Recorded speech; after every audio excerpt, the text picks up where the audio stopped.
Kawan Syam, sekarang kita telah memasuki tahap yang menentukan. Kontak semua perwira yang berpikiran maju yang mendukung kita. Segera menyusun kekuatan, kumpulkan semua anggota bira khusus yang baik di pusat maupun daerah. Saya optimis, saya yakin segala sesuatu di muka bumi ini mendukung kita.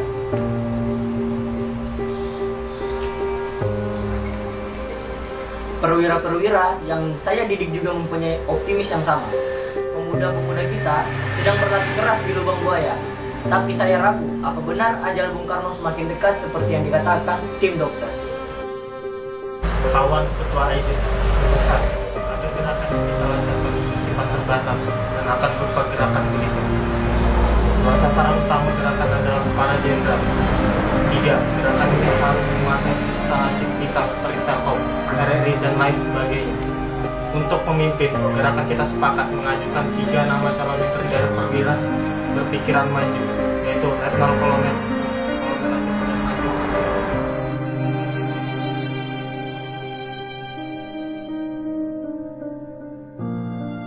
Pada tanggal 21, 23, 26, dan 27 September, PKI melakukan pertemuan.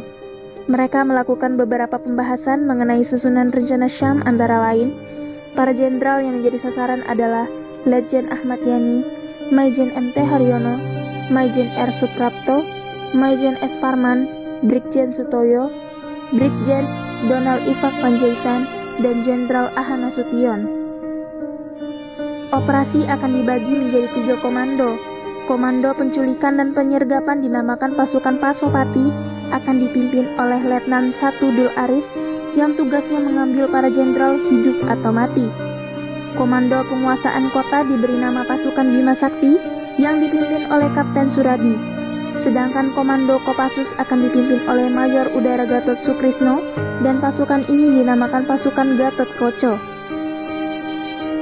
Pada tanggal 30 September 1965, di markas PKI yang terletak di daerah dekat Lubang Buaya, para pasukan PKI bersiap-siap untuk melancarkan aksinya. Penculikan 7 jenderal dimulai pada pukul 4 dini hari.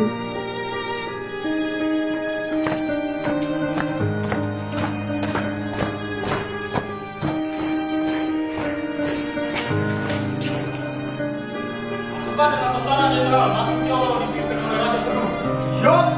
Pasukan dengan sasaran jenderal Ahmad Yani dipimpin oleh Letkol Tiga. Siap. Pasukan dengan penculik jenderal Suprapto dipimpin oleh Sulaiman. Siap. Untuk jenderal Haryono dipimpin oleh Serjen Bungkus. Siap. Untuk sasaran jenderal S. Pranman dipimpin oleh Serjen Satar. Siap. Untuk sasaran Brigjen Panjaitan dipimpin oleh Serjen Suparjo. Siap. Pasukan yang harus menculik Brigjen Sutoyo dipimpin oleh Sornal. Siap.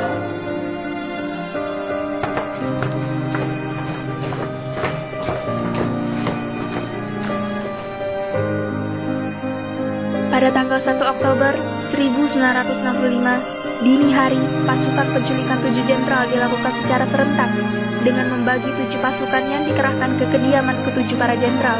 Mereka harus membawa para jenderal ke markas PKI di Lubang Buaya dalam keadaan hidup atau mati.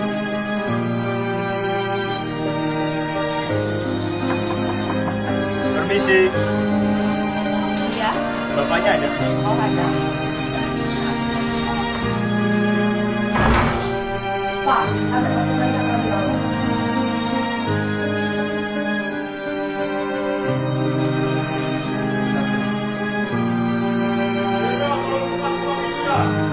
Pak, Maria, yang ada.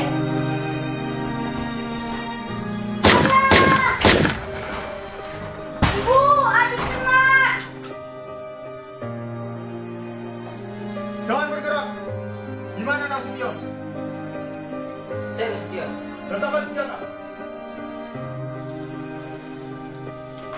Cepat, bawa dia.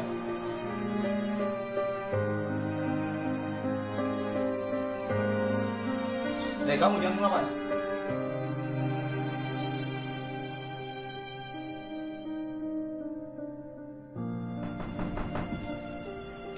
Bapak mana, Bu? Bapak sedang tidur. Mbok? Ibu sedang di rumah Taman Suropati. Bapak mana, Lek? Bobo. Coba bangunkan Bapak sekarang. Ada tamu. Mbak, silakan ke belakang saja. Baik, Tuan.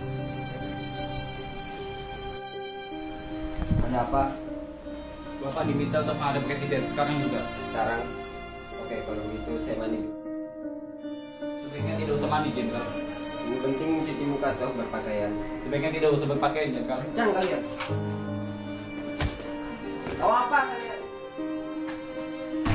Yani, tembak! Cepat, bereskan.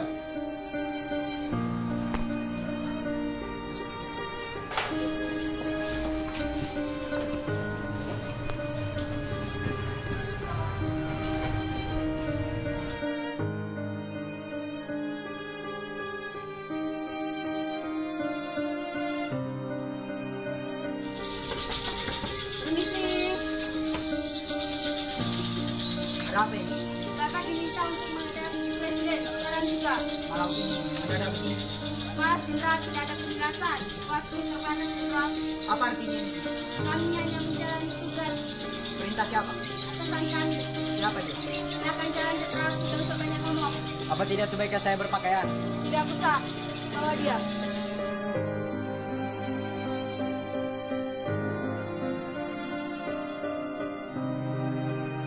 Misi Jenderal. Ada apa? Keadaan negara genting, Pak. Presiden minta agar Bapak menghadap sekarang juga. Baik.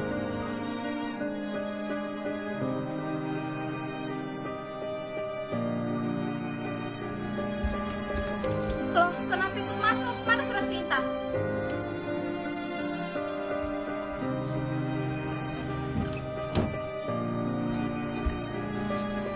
Kok aneh, Mas? NRP mereka cuma 4 angka. Itu memang yang dicatat.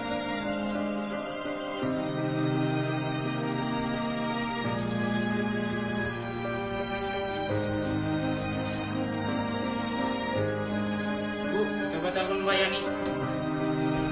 Loh, Maaf saya dibanting. Kalau begitu saya pasti sedang difitnah. Presiden sedang menunggu Jenderal. Isi Jenderal.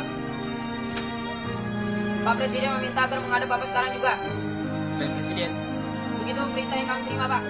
Malam begini. Jam berapa ini? Hampir pagi, Pak. Sampai pagi. Tidak salah dengar kamu. Tidak, Pak. Sudah digawat, Jenderal. Pak Presiden menunggu di istana. Baiklah, tunggu. Saya berpakaian sebentar. Tidak usah, Jenderal. Bawa dia. Cepat, Lek.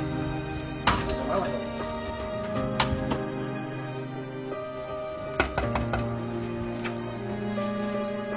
Malam ada apa? Bapak diminta untuk menghadap Presiden. Sebentar, dia masuk dulu.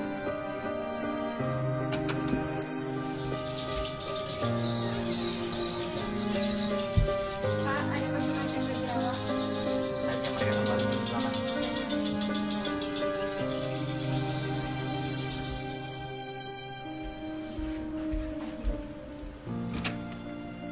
Bapak bilang suruh kembali jam 8. Tidak bisa, Bu. Keadaan sedang genting. Kami harus membawa Bapak sekarang. Kalau begitu tunggu sebentar.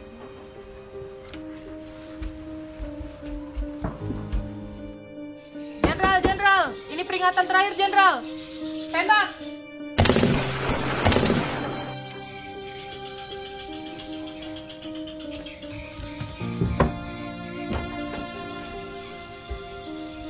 Bakar kertas.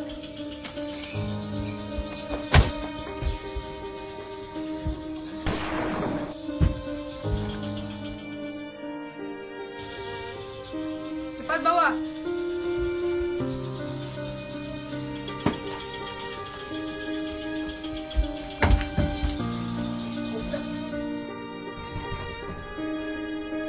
Manandorong. Katakan cepat, Manandorong.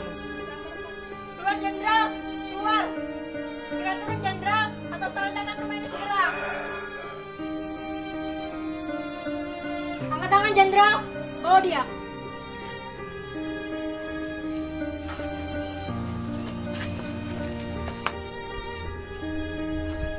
Ayo cepat Jenderal, kita tidak punya banyak waktu.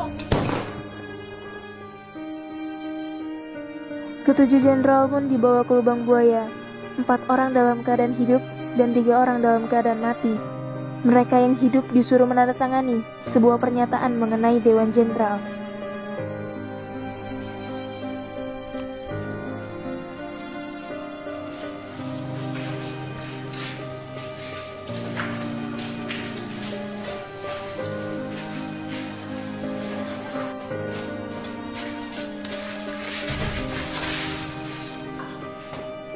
Lapor komandan, misi selesai. Tujuh jenderal tertangkap, 4 hidup, 3 mati.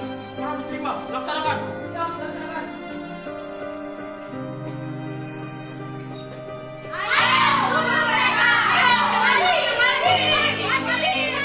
Misalkan bisa kita nini. Silakan Ibu Jenderal.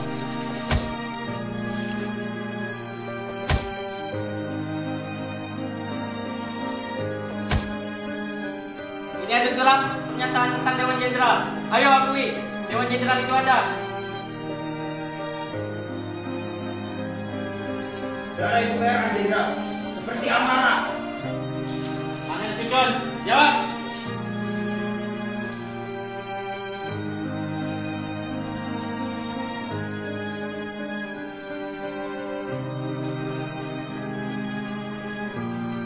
Penderitaan itu pedih, Jenderal. Pedih. Sekarang, coba rasakan sikatan ini. Belum mau bicara? Bicara. Ayolah bicara, setan. Juga masih mau tutup mulut, masih tidak mau ngomong. Cepat naikkan surat pernyataan ini atau Arif yang bicara. Para jenderal yang masih hidup disiksa habis-habisan sambil ditanya di mana Nasution dan dipaksa membuat surat pernyataan. Tetapi para jenderal tersebut tetap tutup mulut dan tidak mau melaksanakan perintah-perintah tersebut.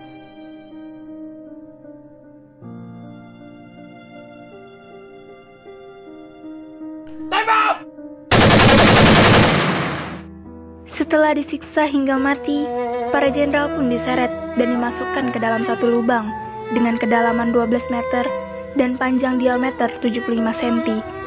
Kemudian dari atas mereka ditembaki. PKI menutup lubang, di atasnya ditaruh pohon pisang untuk penyamaran. Pasca pembunuhan beberapa perwira TNI Angkatan Darat, PKI mampu menguasai 2 sarana komunikasi vital, yaitu studio RRI di Jalan Merdeka Barat dan kantor telekomunikasi yang terletak di Jalan Merdeka Selatan.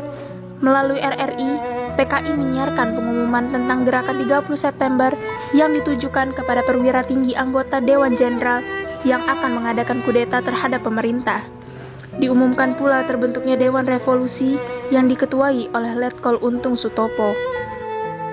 Pada tanggal 1 Oktober 1965, Soekarno dan Sekretaris Jenderal PKI Aidit menanggapi pembentukan Dewan Revolusioner oleh para pemberontak dengan berpindah ke Pangkatan Angkatan Udara Halim di Jakarta untuk mencari perlindungan. Beberapa bulan setelah peristiwa ini, seluruh anggota dan pendukung PKI, orang-orang yang diduga anggota dan simpatisan PKI, seluruh partai kelas buruh yang diketahui dan ratusan ribu pekerja, serta petani Indonesia yang lain dibunuh atau dimasukkan ke kem-kem tahanan untuk disiksa dan diinterogasi. Pada akhir 1965, antara 500.000 sampai dengan 1 juta anggota pendukung-pendukung PKI menjadi korban pembunuhan, serta ratusan ribu lainnya dipenjarakan di kem-kem interogasi tanpa adanya perlawanan sama sekali. Sesudah kejadian tersebut, 30 September diperingati sebagai hari peringatan Gerakan 30 September G30 SPKI. Hari berikutnya, 1 Oktober, ditetapkan sebagai Hari Kesaktian Pancasila.